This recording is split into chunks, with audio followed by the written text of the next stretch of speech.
Habari yako kijana? Salama tu. Unaitwa Hansi? Ndio. Ndio.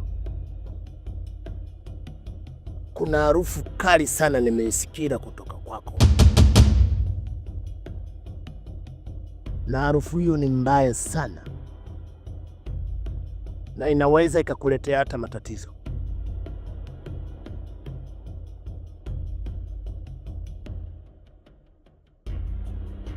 Mbona sisikii harufu yote kwenye mwili wangu? Na jina langu umelijuaje? Haya. Yaye. Uweze kujua, lakini unapaswa kujua hichi ninachokwambia. Katika nyumba unayoishi kuna nyoka unaishi naye,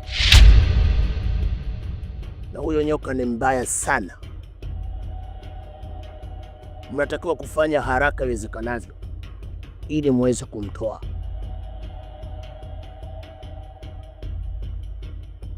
Msipofanya hivyo, basi kuna madhara makubwa sana yanaweza akaja kutokea. Nyoka? Mbona sikuelewi? Ni nyoka yupi ambaye pale nyumbani tunaishi naye? Kwa sababu pale hamna nyoka yote ambayo tunaishi naye. Wewe una macho ya nyama. Unavyoona wewe na ninavyoona mimi ni vitu viwili tofauti. Isipokuwa unatakiwa ufuate hiki ambacho nilichokwambia.